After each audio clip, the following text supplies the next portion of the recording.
अभी तक जल नहीं भरा? कोई कार्य समय से नहीं होता तुमसे। मैं पूरा दिन खेतों में बैलों की भांति जुटता रहता हूँ। तुम सारा दिन सखियों के साथ बैठी बतियाती रहती हो।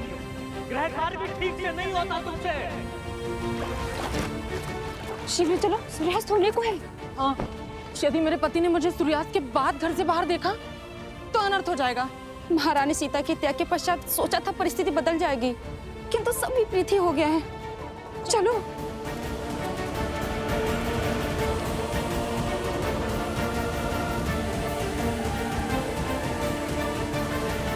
आप हमारा पीछा क्यों कर रहे हैं?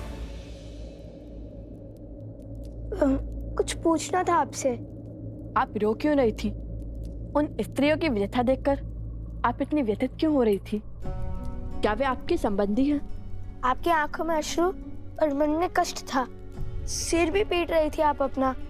यदि आप उनका दुख समझती हैं तो उसे कम करने का प्रयास क्यों नहीं किया? आपका पीछा करते हुए जब अयोध्या की गलियों से निकले तो अयोध्या के घरों की कहानी पता चली। हे देवी, कृपया करके अपना परिचय दीजिए, अपने पीड़ा का कारण भी बताइए।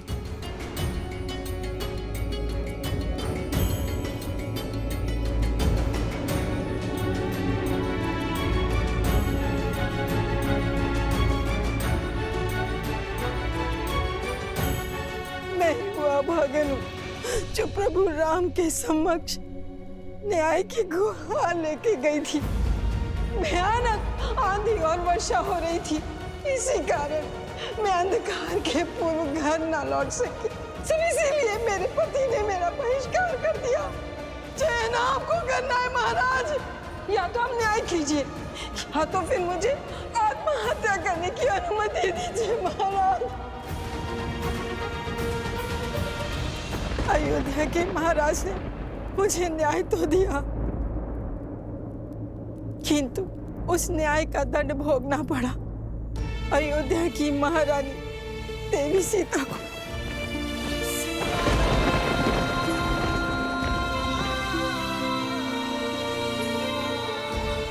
लोकापात के श्राप ने अयोध्या के हर घर को ढस लिया। मैं वो पापन हूँ जिसके कारण इस समाज ने सीता और राम को भिन्न किया। मैं ही वो पापनी हूँ, इस अधर्म की उत्तरदायिनी हूँ।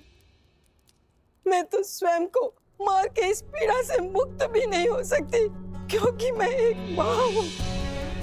और अगर मैं मर गई तो मेरे बाद मेरे संतानों को कौन संभालेगा? कौन संभालेगा? कौन संभालेगा? हमारी अयोध्या पहले ऐसी नहीं थी, फिर न जाने कैसे प्रजा की सोच इतनी मलिन हो गई। श्री राम अयोध्या के राजा हैं, यदि वो चाहे तो एक आदेश पर क्षण भर में सब कुछ ठीक हो सकता है। भला उन्हें कौन रोकेगा? पर वो भी इस वियोग को सह रहे हैं, क्योंकि वो मर्यादा पुरुषोत्तम है जो अपनी सोच दूसरे पर आदेश के रूप में नहीं थोपना चाहते। वो चाहते हैं कि स्वयं की अनुभव से अयोध्या की प्रजा की सोच बदले, पर ना जाने ये कब संभव होगा? ये कब संभव होगा?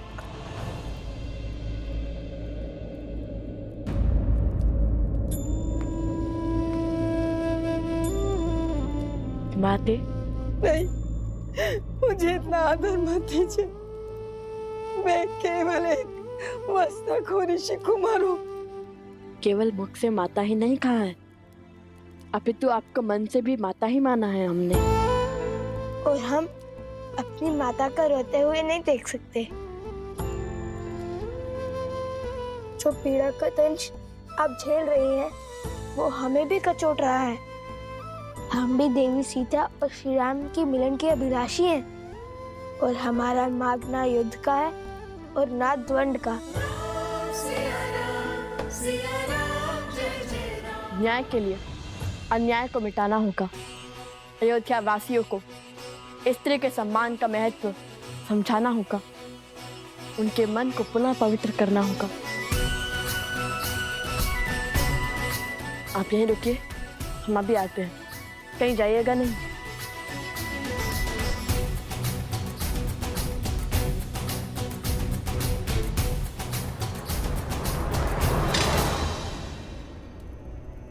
अरे भीतर कहाँ चले जा रहे हो? श्री राम से मिलने। और हम तुम्हें जाने देंगे?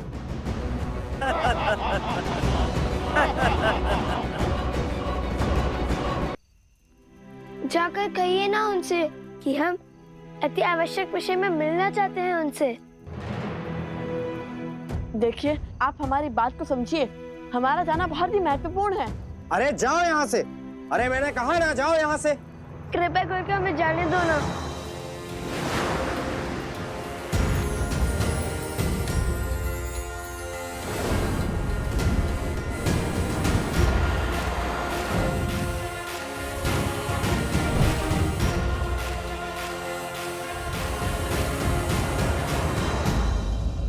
क्या हुआ? हनुमान जी, हमें इसी क्षण प्रभु श्री राम से मिलना है, और इस समय यदि कोई है जो हमें श्री राम के पास ले जा सकता है तो वो केवल आप हैं। बात वचन की है हनुमान जी, किसी को लौटाने का वचन देकर आए हैं हम। सहायता कीजिए ना हनुमान जी।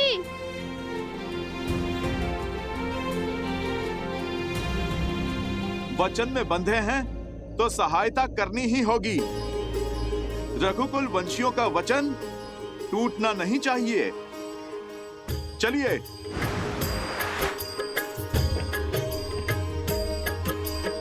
जय श्री राम।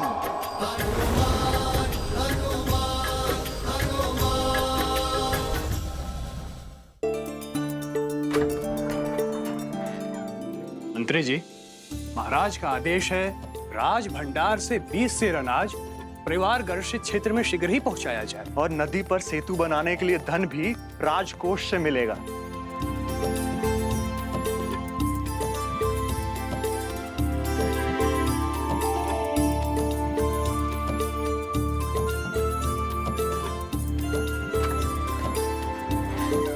अद्भुत, इतने बड़े कौशल राज के महाराजा होने के बाद भी सूर्यास्त के पश्चात वे कार्य कर रहे हैं। पिता किसके हैं?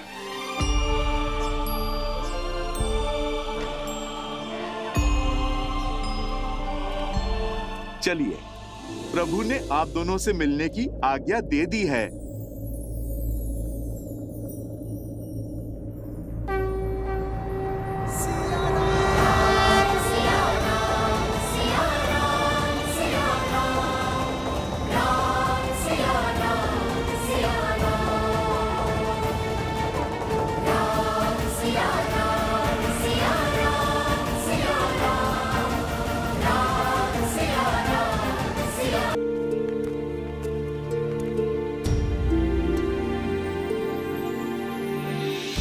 जन्म जन्म का है ये संगम, राम रतन सीता वैभव धन।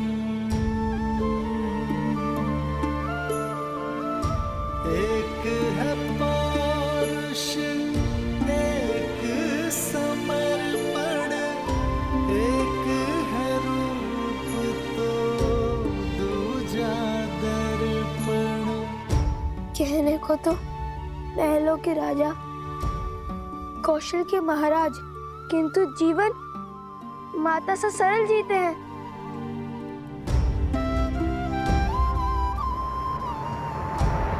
राम सिया राम, सिया राम, सिया राम, राम सिया राम, सिया राम, सिया राम,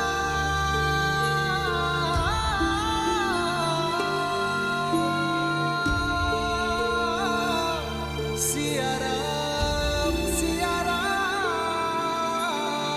सिया राम।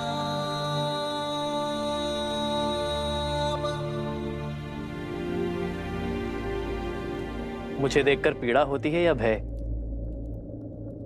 जब भी तुम्हारे समक्ष आता हूं तुम्हारे नेत्रों से कल कल अश्रु बहने लगते हैं।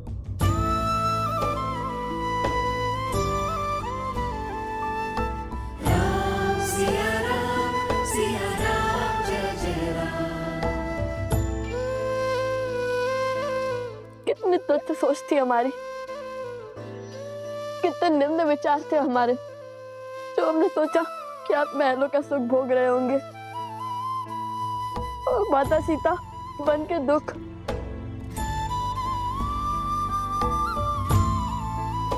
यहाँ आए तो समझ में आया कि एक और आप कौशल राज के महाराज की भांति अपने राज्य को हर संकट से बचा रहे हैं, और दूसरी ओर किंतु एक सन्यासी की भांति सब कुछ त्याग बैठे हैं। ये वनवास केवल माता सीता का नहीं बल्कि प्रभु श्री राम का भी है। राम सिया राम जय जय राम सिया राम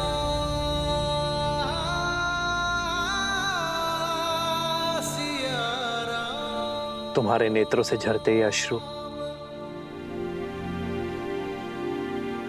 तुम्हारी बातों से उठती ये विपदा, ऐसा प्रतीत होता है कि तुम्हारा दुख मेरे दुख से भी विशाल है।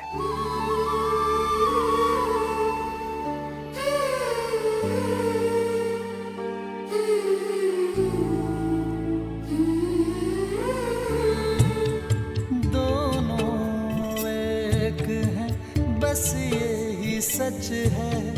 राम लक्ष्य और राम ही पथ है। विरह की आग में जले सिया राम। एक है तन और एक है प्राण। सिया राम सिया राम सिया राम। आपकी वियोग को अंत तक हम लाएंगे, सिया राम का मिलन हम करवाएंगे, उनकी बीच की दूरी को हम मिटाएंगे। और ये कार्य तभी पूर्ण हो सकता है जब अयोध्या का हर एक व्यक्ति स्त्रियों का महत्व समझे, पत्नी, माँ और बहन का मूल्य जाने और स्त्रियों को अपने समान माने। और प्रजा की निम्न सोच को बदलने का मार्ग है हमारे पास, ऐसा मार्ग जो सीधा भी है और सरल भी, जो आपको भी भाएगा और माता सीता को भी। किंतु आपकी अनुमति के बिना आपके राज्य में ऐसा नहीं कर सकते। कैसा मार्ग?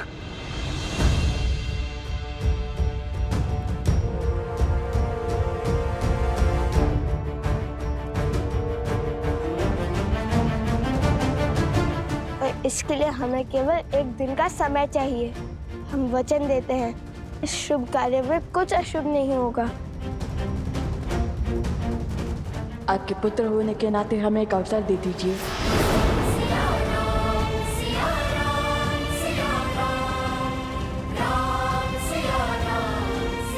वो आपने कहा था कि महारानी सीता हमारी माता समान हुई, तो आप भी तो हमारे पिता हुए, है ना श्री राम? वैसे भी प्रजा के लिए तो राजा पिता समान होते हैं ना, और अब तो हम भी आपकी प्रजा ही हैं, सो आपके पुत्र हैं, और ये पुत्र अपने माता पिता को एक करने के लिए केवल एक दिन मांग रहे हैं।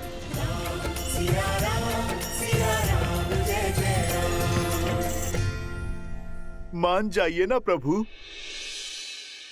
मुझे लव कुश पर पूरा विश्वास है।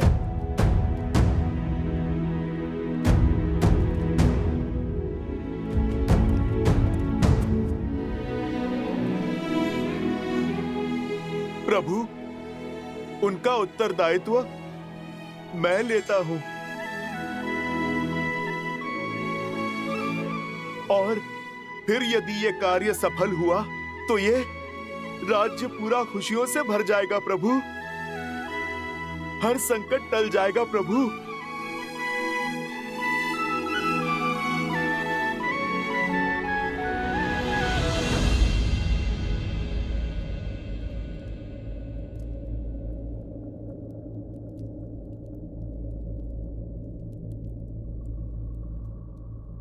ठीक है हनुमान, उठो। किंतु एक बात स्मरण रखना, चाहे विचार हो या व्यवहार, कुछ भी थोपा नहीं जाना चाहिए। यदि अयोध्यावासी एक दिन में तुम्हारी बात मानेंगे तो तुम्हारे उपाय को और आगे बढ़ाएंगे, अन्यथा ये निर्णय भी पुनः नियति पर छोड़ देंगे। ज्येष्ठ पिताश्री,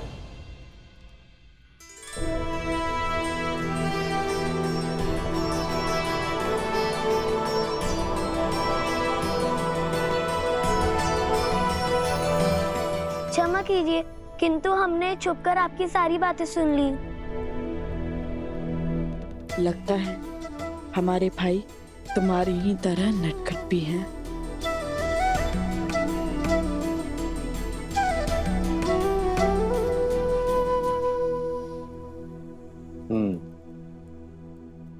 इतना दुस्साहस उचित नहीं है, ये राज नियमों के विरुद्ध है। तुम लोगों से भूल तो हो गई है, अब इसका दंड भी अवश्य मिलेगा। नहीं पितामह, हम ऐसा कभी नहीं करते, किंतु बात बड़ी माता से जुड़ी हुई थी तो हमसे रुका नहीं गया। और फिर लव भैया और कुश भैया के उपाय में तो हमारी रुचि थी ही। भैया? जो आपको पिता मान रहे हैं वो हमारे भैया ही हुए ना। मंगल भवन मंगल हारी, द्रवहु सुदशरथ अजर बिहारी।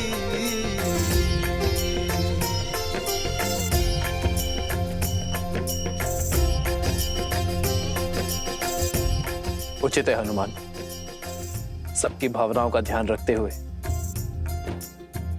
आगे बढ़ो। जो आज्ञा प्रभु।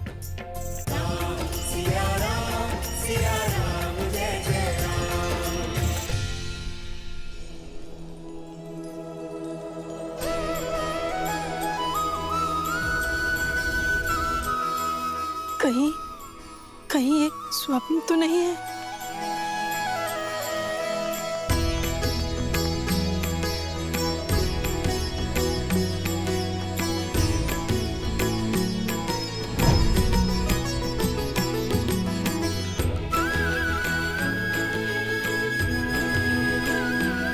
माता, हर कष्ट, हर पीड़ा, हर क्लांति को पीछे छोड़ने के निश्चित हो जाइए।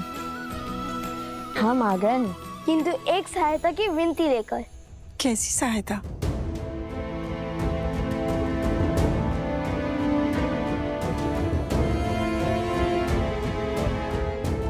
अवश्य, मैं ये कार्य अवश्य करूंगी। आप निश्चिंत रहिए, बस मुझे आज्ञा दीजिए।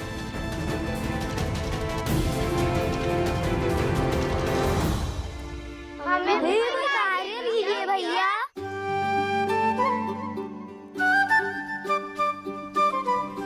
अवश्य, तुम सब एक स्थान की व्यवस्था करो जो हमारी योजना में उपयोगी हो। जानते हो ना मैं कैसे स्थान की बात कर रहा हूँ? हम अभी उचित स्थान की व्यवस्था करते।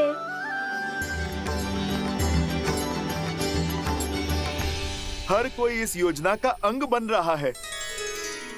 आप मुझे भी तो कोई कार्य दीजिए, बताइए मुझे क्या करना है? हनुमान जी, आप जब हमारे पास थे तब हम आपकी कितनी सेवा करते थे, आपको अपने हाथों से ग्रास खिलाते थे। पर हम जब से यहाँ आपके अतिथि बनकर आए, आपने तो हमसे एक बार भी भोजन के लिए नहीं पूछा। भोजन क्या, मैं आपको 56 भोग खिलाता हूँ। आप दोनों चलिए, आइए।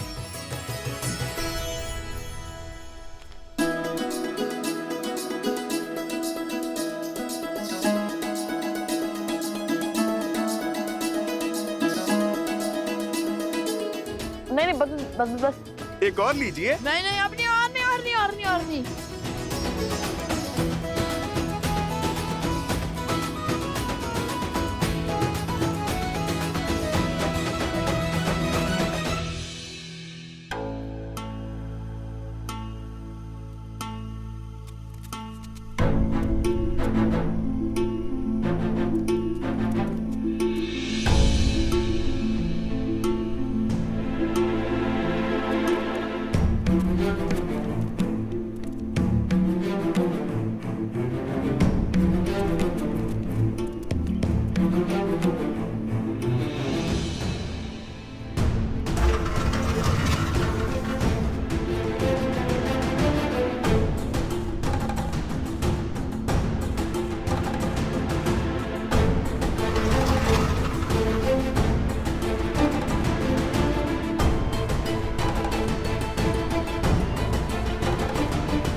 उचित रहेगा। महल के इस भाग को अब राज परिवार तो उपयोग करता नहीं। आत्मा तृप्त हो गई भोजन खाकर। अब चलिए हनुमान जी। अब क्या होगा? विस्फोट। विस्फोट।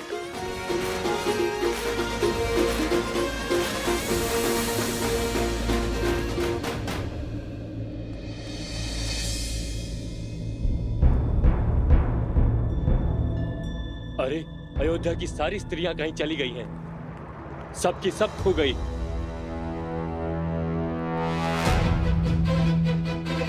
अरे कहाँ गई सब? खोजो उन्हें। मेरी पत्नी को देखा क्या? नहीं देखा। अरे मिली कोई? नहीं मिली। मेरी पत्नी भी नहीं मिल रही है। चलो साथ में चलकर खोजते हैं। हाँ, चलो चलो। अरे तुम्हारी पत्नी मिली? नहीं, नहीं मिली। और तुम्हारी? नहीं। ऐसे कैसे लुप्त हो गई? माता और बहनों, हमारे आपसे केवल एक विनती है। चाहे आपका पुत्र, पति या पिता कोई भी विपदा में हो, ये मत भूलिएगा कि ये युद्ध केवल माता सीता के लिए नहीं है। ये आप सबके मान सम्मान का द्वंद है। यदि पुरुषों को लगता है कि संसार को चलाने का दायित्व और सृष्टि के निर्वहन का कर्तव्य वो निभा रहे हैं, तो ये उनकी बड़ी भूल है। क्योंकि बिना स्त्री के ना घर चलता है और ना ही समाज। स्वयं नारायण भी लक्ष्मी के बिना अधूरे हैं।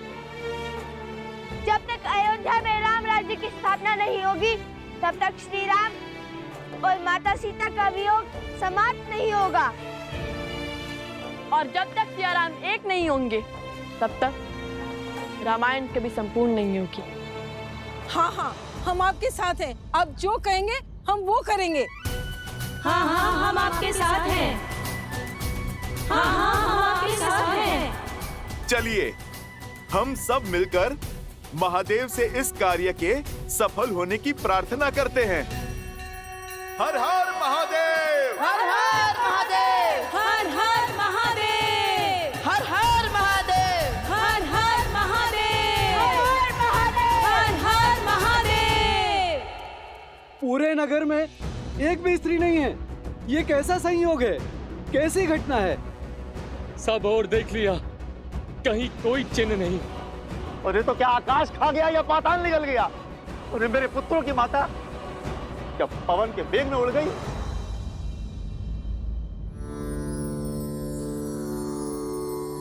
श्री राममं श्री राममं श्री राम। चलो। श्री राम राम रमेति रमे रामे मनोरमे सहस्रनाम तत्तुल्यं राम नाम वरानने। श्री राम राम रमेति रमे रामे मनोरमे सहस्रनाम तत्तुल्यं राम नाम वरानने। देखो हनुमान जी की अद्भुत लीला। उचित समय पर आए हैं हनुमान जी। अब यही हमारी समस्या श्री राम तक पहुंचाएंगे। चलो चलो चलो। हाँ, चलो देखो।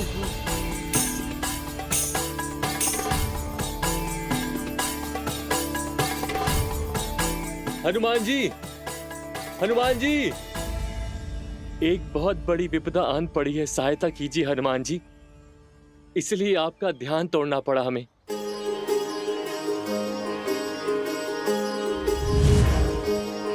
हनुमान हनुमान हनुमान हनुमान। संपूर्ण अयोध्या एक साथ?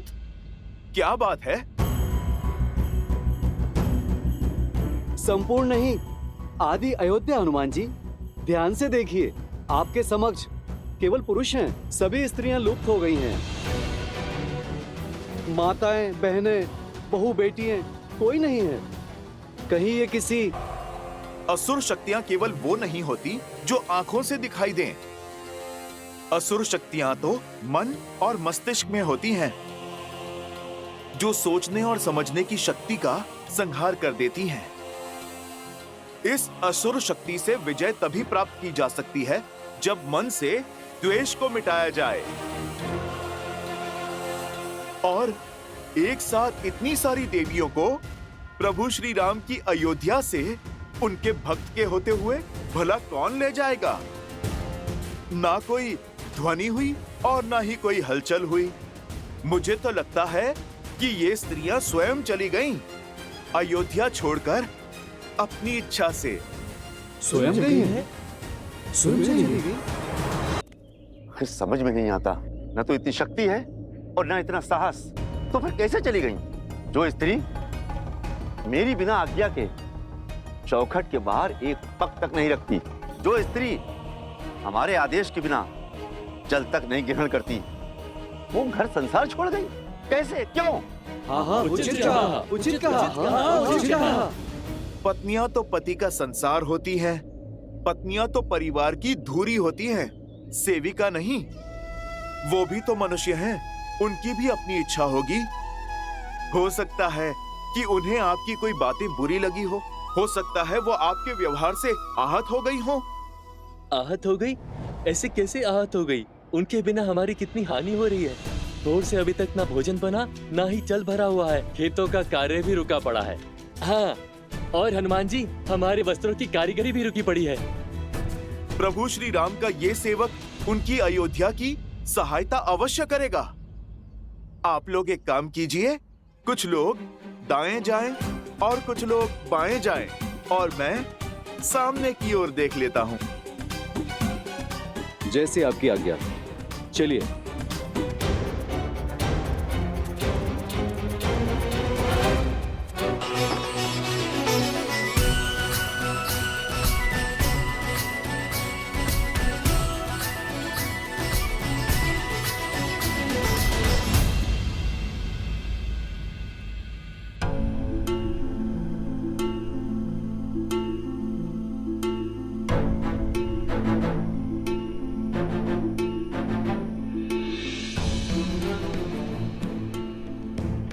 हमारे संतान और पति भूखे होंगे।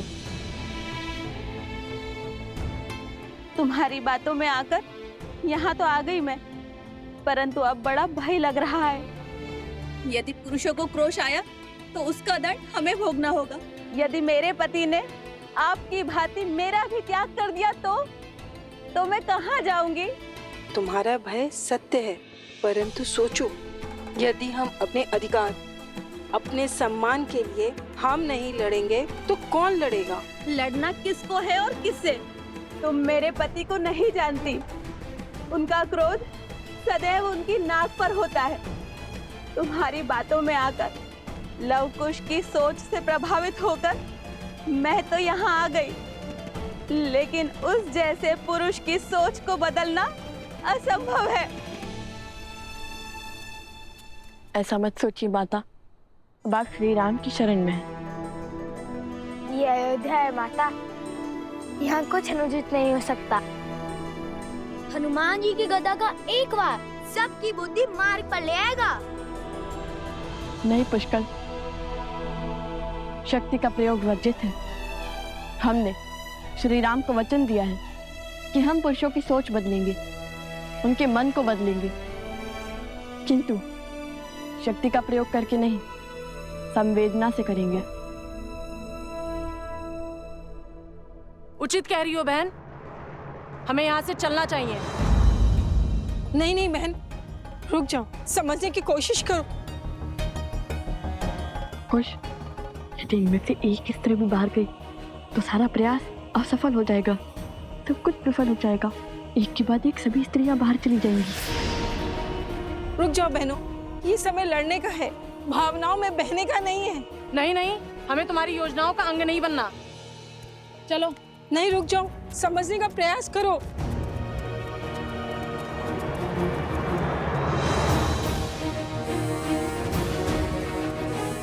जिनमें एकता नहीं, वो एक दूसरे की क्या संबल बनेंगी? ये समय एकता की शक्ति दिखाने का है और आप लोग हैं कि यहाँ से एक दूसरे का विश्वास तोड़कर जा रही हैं।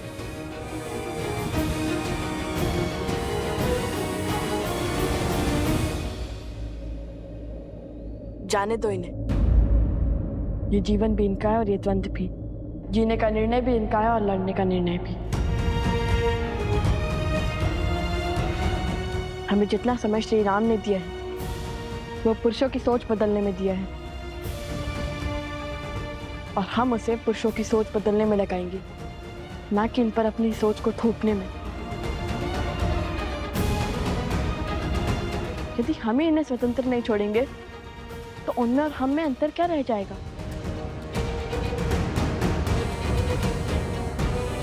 ऐसा दुस्साहस करना असंभव है। यदि ये तथ्य सत्य निकला तो आज मेरी पत्नी को मेरे प्रकोप से कोई नहीं बचा पाएगा।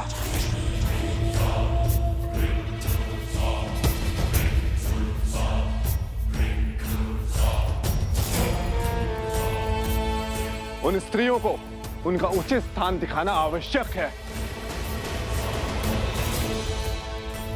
उचित कहा आपने।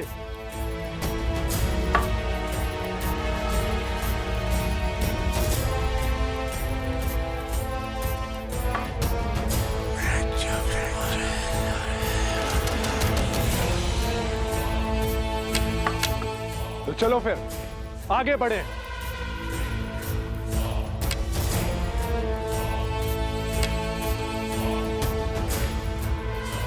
अब दूसरी टुकड़ी को भड़काने की बारी है।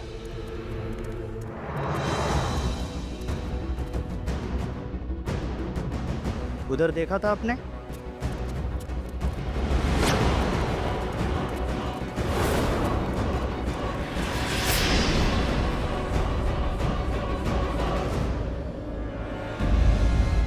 सुशीला, कमला, गीता, प्रातः काल से कहाँ थी तुम? बिना आज्ञा घर से बाहर पग कैसे धरा तुमने? विद्रोह की चिंगारी उठ रही है हमारे विरुद्ध। उल्लंघन करेगी पति की आज्ञा का। किसकी आज्ञा से घूंघट उठाया तुमने? घर से बाहर निकली।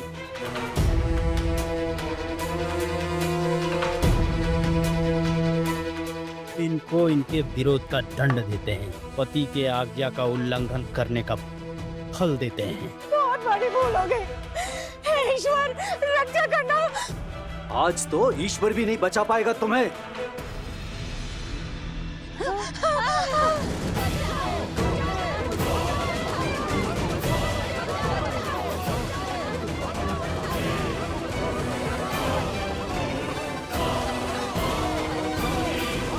बचाओ, बचाओ, बचाओ।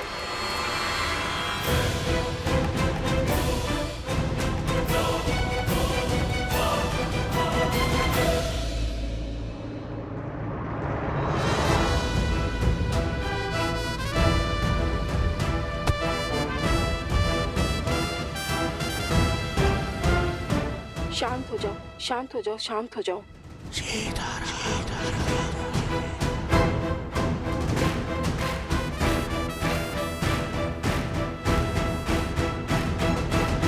अब समझा तुम दोनों की चाल। तुम इन्हें भड़काया है ना इन्हें? हाँ, हमें पूरा श्रेय मत दीजिए, क्योंकि भले ही योजना हमारी थी, किंतु निर्णय आपकी पत्नियों का था। और आपकी पत्नियां बुद्धिहीन नहीं है। उन्होंने सोच समझकर, विचार कर कर हमारा साथ दिया है। तुम हमारी पत्नियों को पथभ्रष्ट कर रहे हो। इस दुस्साहस का दंड अवश्य मिलेगा तुम्हें। ऋषि कुमार का कथन अनुचित नहीं है। हमारी स्त्रियां भी सम्मान के अधिकारी हैं। हमें तुम्हारा ज्ञान नहीं चाहिए। तुम सब अपनी पत्नियों को अधिक ही स्वतंत्रता दे रखे हो।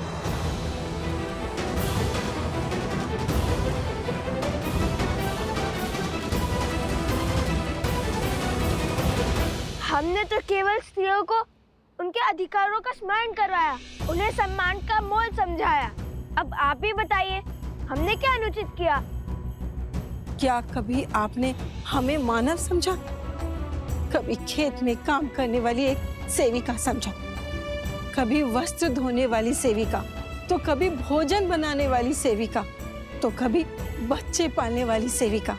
फिर भी हम स्त्रियों ने हमेशा आपको प्यार दिया, आपके घर को संवारा। हमें हमारा सम्मान चाहिए, तो उसमें अनुचित क्या है? मौन हो जा।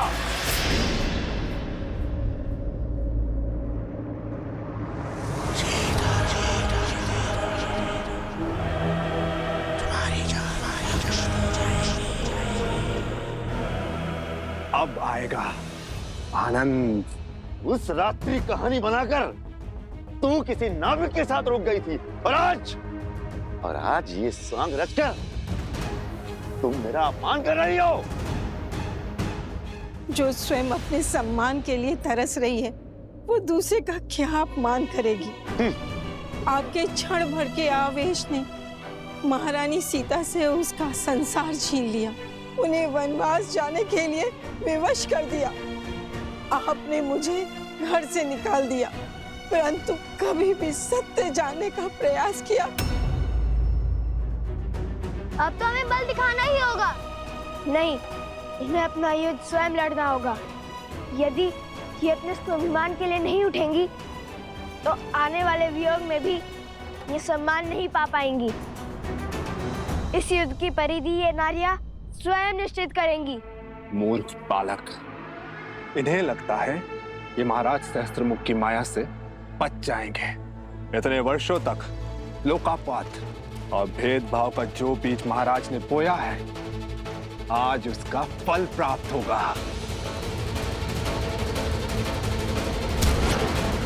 तो साहस की हर सीमा पार हो गई है आज। मुझे इस उद्दंड का दंड अवश्य मिलेगा। चल।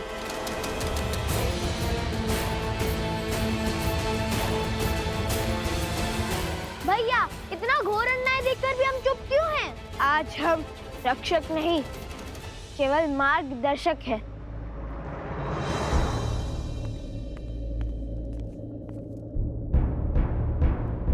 महाराज, नगर द्वंद्व का दंश झेल रहा है। स्त्रियों और पुरुषों में घोर तनाव है। पुरुष स्त्रियों के हर तर्क को निरर्थक मान रहे हैं।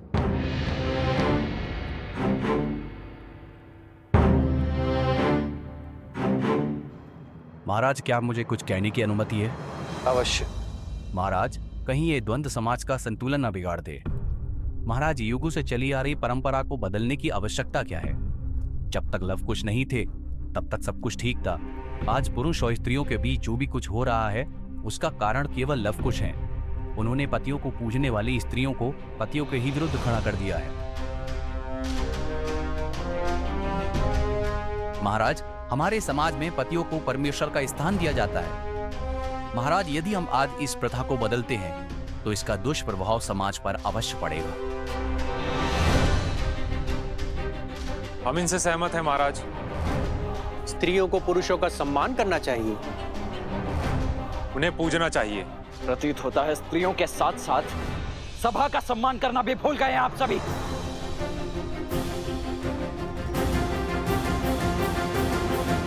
लक्ष्मण, शांत।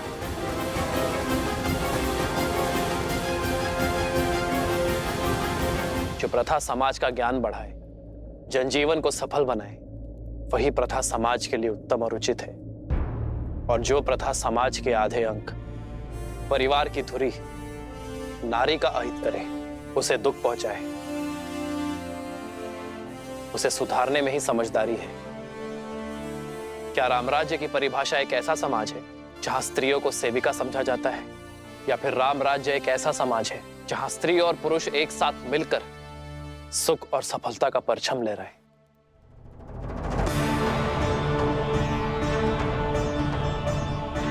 एक स्त्री को दासी समझना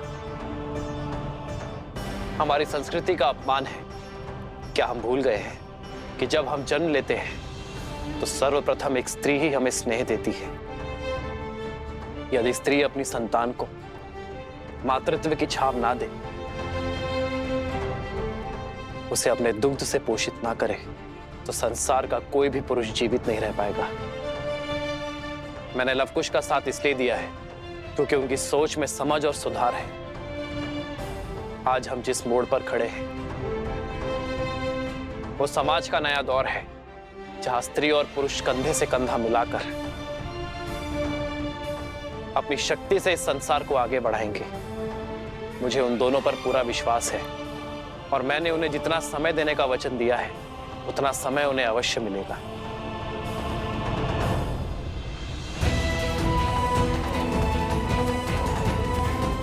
कब तक ही चुप रहेंगी? कब तक यूं ही चुपचाप अन्याय सहती रहेंगी? कुछ बोलती क्यों नहीं अब?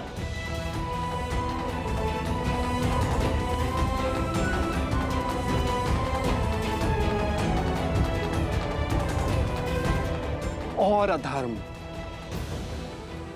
और क्रूरता। हे नारायण, रक्षा कीजिए।